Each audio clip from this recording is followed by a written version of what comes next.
Escala en París, Braulio Moro. Bienvenidos a Escala en París, una emisión de Radio Francia Internacional y France 24 en español. Hoy recibimos en nuestro estudio al embajador de la República de Cuba en Francia, Helio Eduardo Rodríguez. Señor embajador, bienvenido a nuestros estudios. Muchas gracias por la invitación. Gracias por hacer esta escala en París. Cuba está inmersa en un proceso de cambio de la Constitución. El nuevo texto deberá ser aprobado rápidamente por la Asamblea Nacional del Poder Popular y sometido a referéndum a inicios del año próximo, 2019. Señor embajador, es sin duda alguna, un cambio de gran calado. ¿Cuáles son los principales motivos de este cambio de la Constitución cubana? Sí, en efecto, es el proceso político más importante que estamos desarrollando en estos momentos en Cuba. Bueno, Cuba ha ido cambiando mucho desde el año 59. El gran cambio se produjo en el año 59 y a partir de ese momento hemos ido actualizando permanentemente el funcionamiento de nuestra sociedad. La Constitución actual que funciona en Cuba está en vigor desde el año 1976, con pequeños ajustes ulteriores, pero realmente los grandes cambios que hemos hecho en el país en los últimos años indican la necesidad de hacer un cambio en la Constitución.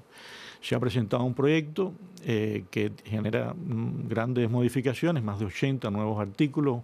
Se está presentando un proyecto de Carta Magna mucho más amplia que responde a la realidad actual del país. Y hoy estamos desarrollando una consulta con la participación de todo el pueblo en las universidades, los centros de trabajo, las escuelas, con vistas a que la población pueda dar sus criterios sobre cuál es la Constitución que debe adoptar Cuba para el futuro. La idea es terminar este proceso a mediados del mes de noviembre y presentar el proyecto final de Constitución a un referéndum popular que debe tener lugar en el mes de febrero, con vistas a ver finalmente adoptar la nueva Constitución en el mes de abril. Señor embajador, ¿tiene usted algunos elementos de cuáles son los 2 o 3 temas que más debate o que más cambios están generando en esta polémica, en estos intercambios en Cuba?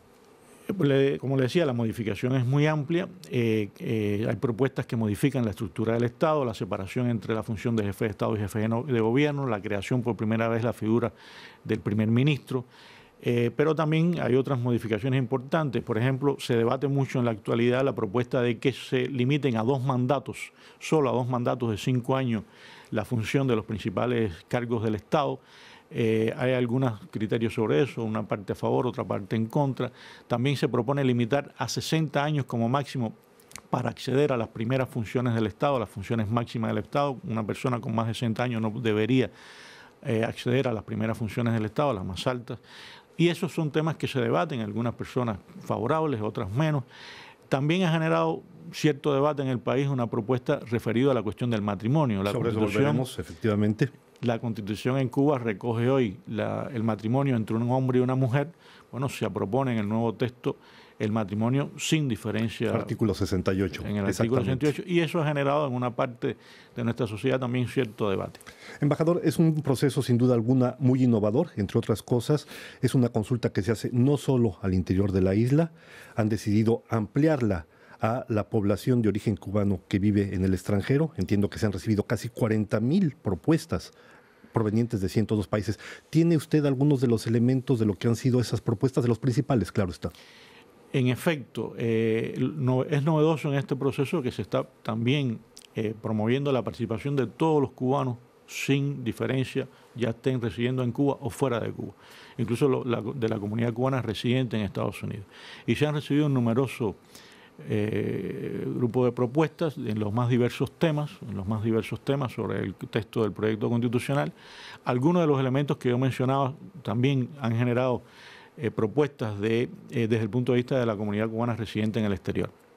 También hay criterios sobre lo que estamos proponiendo en materia económica, es decir, el reconocimiento al papel de la inversión extranjera para el desarrollo del país. Mercado también. El reconocimiento del papel del mercado, la coexistencia de diferentes formas de propiedad junto a la propiedad estatal, pero también la existencia de la propiedad privada, de la propiedad, por supuesto, personal, de otras formas de propiedad como la empresa mixta. De manera que todas esas cuestiones están por supuesto, generando debate dentro y fuera de Cuba en lo que se refiere a las comunidades de cubanos. Volvamos al tema que usted hacía referencia, a la cuestión del matrimonio, artículo 68, que parece que ha generado no pocos comentarios. Hay bastante polémica en este tema. Concretamente, como usted bien decía, se plantea ahora que el matrimonio se pueda realizar entre personas del mismo sexo, simple y sencillamente, pero entiendo que hay mucho debate en Cuba en este terreno. ¿Cómo va a ser definido esto? O sea, ¿cómo se va a decidir si este cambio, que es importante para la sociedad cubana, entra o no en la Constitución? Y además hay algo que sorprende. Una sociedad que tiene más de 50 años luchando por el socialismo, que siga debatiendo si es posible o no tener relaciones entre personas del mismo sexo. En efecto, hoy la Constitución dice que el matrimonio es entre un hombre y una mujer. La propuesta es definir al matrimonio como la unión entre dos personas. El propósito es precisamente eliminar todo tipo de discriminación, que ha sido la esencia de nuestra política a lo largo de todos estos años, ¿no? Eliminar todo tipo de discriminación, ya sea por cuestión de género, de sexo, de raza. Pero hay una parte de la sociedad, sobre todo en el interior del país, determinados sectores, que tienen opiniones respecto a eso. Un sector más conservador, por decirlo de alguna manera. Bueno, está también aquellos que profesan diferentes religiones, que tienen otro punto de vista sobre esta cuestión, de manera que es un tema de debate. Bueno, existe una comisión nacional que está recogiendo todas las propuestas que se están haciendo. Habrá un trabajo de las comisiones del Parlamento nuestro que trabajarán sobre todas esas propuestas que se han formulado, y se tratará de presentar un nuevo proyecto que asuma al máximo las propuestas presentadas. Sin duda, el objetivo final será llevar al referendo aquello que haya tenido más aceptación en el proceso de consulta. Veremos qué resultado da. Todavía el proceso está en curso, quedan más de 2 semanas del mismo, y trataremos de llevar a ese proyecto final al referendo, recoger en él la mayor cantidad de propuestas posible. Embajador Elio Eduardo Rodríguez, es un debate sin duda alguna muy rico, por lo que hemos podido leer, por lo que se ha visto, y sin embargo da la impresión que la prensa cubana no refleja esto, como que le falta más dinamismo, la prensa oficial estamos hablando, claro está. ¿Por qué esta razón? Se han recibido decenas de miles de propuestas, ha habido decenas de miles de reuniones, según entiendo, pero no se refleja esto en la prensa. Yo diría que sí se refleja en un sector de la prensa. Bueno, la prensa radial, la prensa televisiva. Es verdad que hay veces que en la prensa escrita no se refleja con toda la riqueza necesaria, aunque ha habido también cada vez más artículos. Ayer precisamente uno de los diarios, Juventud Rebelde, leí un artículo muy interesante que recogía opiniones de representantes de diversos sectores de la sociedad cubana, precisamente sobre el artículo 68. Es verdad que nuestra prensa todavía requiere más dinamismo en algunos temas, trabajar más sobre la realidad cubana.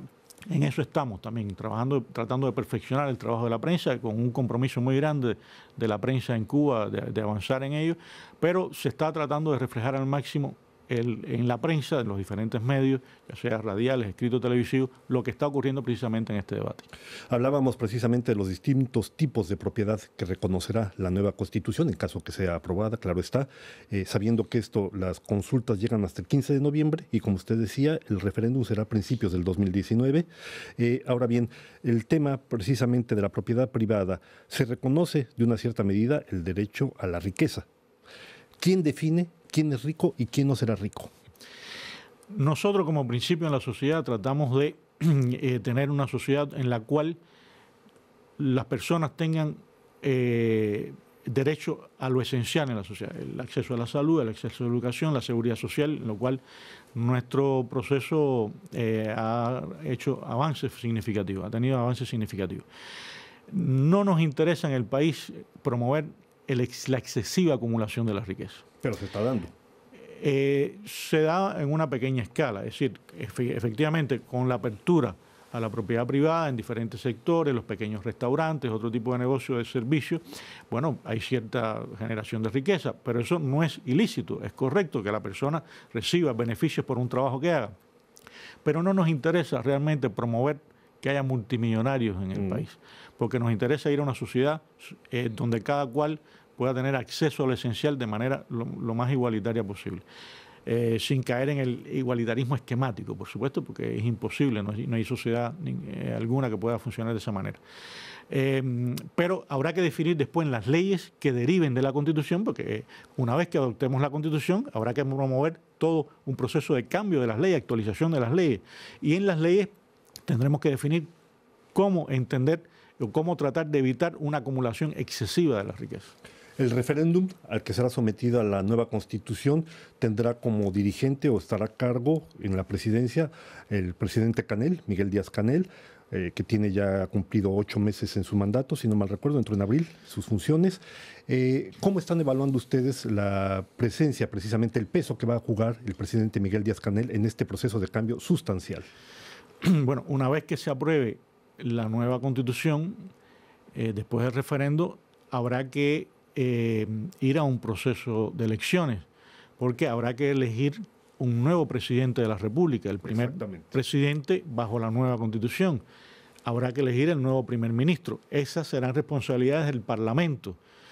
De manera que habrá que someterse a ese proceso de elecciones en el Parlamento para las principales figuras del Estado. Hoy el presidente de los consejos de Estado de Ministros, Díaz-Canel, bueno, sí continúa trabajando con gran dinamismo, grandes esfuerzos se realizan en promover una dirección más colectiva en la sociedad, y hay un reconocimiento en los cubanos del gran trabajo que está haciendo el presidente, visitas a terreno, contacto con la realidad, con la gente, enfrentar los principales retos y problemas que tenemos hoy en Cuba. Se aprecia realmente un respaldo a ese trabajo. Es inevitable hablar de las relaciones entre Cuba y Estados Unidos. De manera breve, embajador, ¿cuál es la situación hoy en día de esas relaciones? Desafortunadamente, los pasos positivos, modestos pero positivos, que dimos en los últimos 2 años con la administración Obama, hoy lo que vemos es una marcha atrás con el presidente Trump. Ha vuelto la administración norteamericana al discurso de la Guerra Fría, al enfrentamiento. Se han tomado medidas que entorpecen una evolución favorable en las relaciones entre Cuba y Estados Unidos, lo cual no es nuestro interés. Cuba ha reiterado su disposición a normalizar relaciones con Estados Unidos. Se sigue aplicando el bloqueo económico, comercial y financiero contra Cuba, que ya lleva casi 60 años, que constituye el principal obstáculo para el desarrollo económico de Cuba. Precisamente el próximo miércoles, 31 de octubre, se someterá a votación de la Asamblea General de Naciones Unidas la resolución que exige el fin de ese bloqueo. Y seguramente una vez más contaremos con el apoyo ampliamente mayoritario de la comunidad internacional. O sea que ustedes esperan que se rectifique una vez más la voluntad de levantar el bloqueo a Cuba. Sin duda, sin duda. La amplia mayoría de la Asamblea General, de los Estados miembros de la Asamblea General de Naciones Unidas, votarán por el fin de esa política. El año pasado, 191 de los 193 miembros votaron a favor de nuestra resolución, solo se opusieron Estados Unidos e Israel. Pues estamos ya llegando al final de esta escala en París. No nos queda sino agradecer al embajador de Cuba en Francia, Helio Eduardo Rodríguez, su presencia en nuestros estudios, y a ustedes les damos una próxima cita aquí en Escala en París.